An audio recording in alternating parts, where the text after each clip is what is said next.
कटक जिला आठगड़ में वंदे मातरम 150 वर्ष उत्सव पालन कार्यक्रम में जोगदेवा सहित आलु बंटन कार्यक्रम में शुभारंभ करते।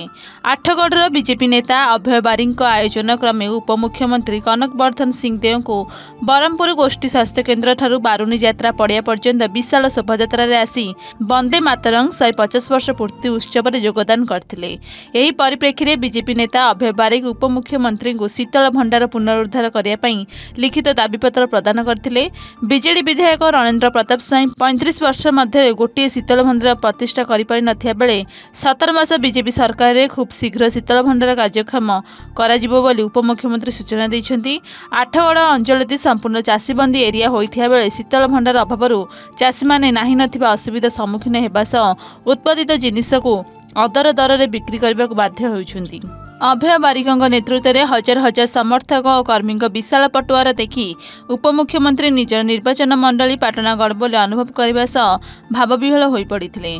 आगामी निर्वाचन में अभय बारिक को विधायक रूपे निर्वाचित कर आठगढ़ में पद्मफूल फुटाइवाई कार्यक्रम जारी रखिथिबा जनापड़ी।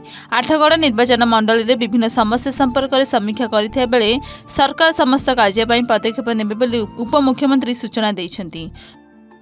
जो दाबी पत्र ये आठगढ़ वासी देइछन्ति से दाबी पत्र को अनुध्यान करी ताकू आगामी दिन में कार्यकारी करने आम सरकार तरफ पदक्षेप नेबू। आज जो कार्यक्रम रही सरकारी कार्यक्रम गोटे अच्छी जोटा आलू मिशन आलू बिहन लगेवा कार्यक्रम आज आठगढ़ आरंभ करूछु। आम सबु बड़े गोटे पश्चिम बंग आमको ओडिशावासी को जो बारंबार गोटे प्रकार ब्लैकमेल करुले आलू ठीक समय दौन थे कि रेट टाको बढ़ई दौले ताकू समाप्त करने ओडिशा सरकार गत वर्ष ठारू आमे आलू बिहन लोकों को जगैवा व्यवस्था करूछु।